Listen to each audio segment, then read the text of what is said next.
Right, so here we have, this just happens to be an Ultegra 8170 caliper, but it doesn't matter if you got the old 8070 or any of the other flat mount calipers. That could be the GRX ones, Dura-Race, 105, Tiagra, any of these flat mount calipers like this.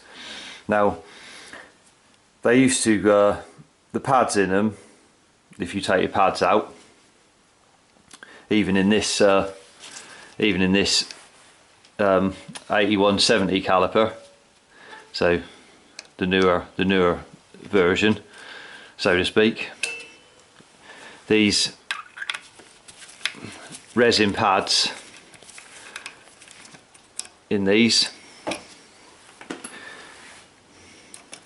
we'll just take them out. You see these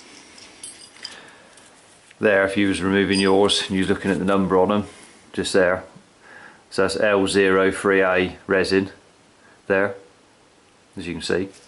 So they've been replaced now, so if you're trying to find them, you couldn't find them, because they've been replaced now with the L05A, so instead of the 3A. So basically it's the same pads to look at, they just resin, the same, alloy backed. It's just they're supposed to last a little bit longer than the outgoing ones. So as you see, I'll just take one out, that's the new one there, and that's the I'll get the same pad so you can see right hand side, that's them there. So both the same. It's just they're supposed to last a little bit longer, but they'll fit in any of those flat mount calipers the same. So they fit in there exactly the same as the outgoing ones do. Now if you're thinking of changing yours, if you've got to change them, make sure that when you remove your old pads, say they're worn out and you're removing them, remove the pads. So all you got to do is take your safety, your little clip off on that side before you undo the pin through the middle. Yours could be a flat blade screwdriver or 3mm hex, as on these now, the newer ones. So best thing to do is take your pads out and then drop your wheel out so you can get better access to the pistons, because if your pads are worn, your pistons will be sticking out, so you won't be able to fit the newer, obviously the pads with the, because they're new, they got more pad on there, so they won't go in because the pistons are out. But before you do that, drop your wheel out and then go up to your lever and remove your reservoir cover where you would fill it with oil. Remove that first, that's either a 2 or 2.5mm hex head on that to remove it, just under your top of your lever.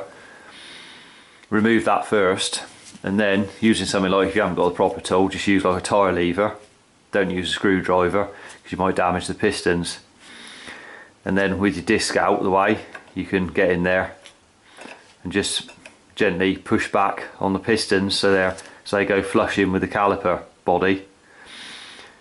But like I said, make sure you remove your your reservoir screw at the top on your lever first, because if you don't, when you push the pistons back, obviously if you haven't undone the screw at the top, then when you go to push them back, they're really hard to push back for a start.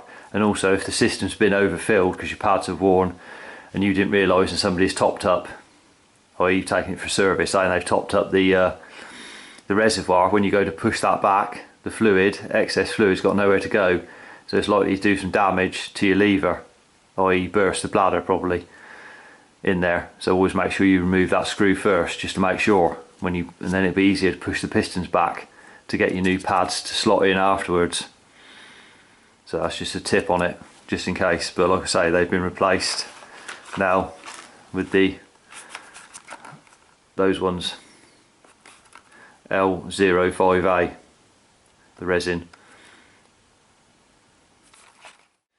So I hope you found the video helpful. If you did, remember to give it a thumbs up. Subscribe to the channel for more cycle related content. Till next one, ride safe and I'll see you then.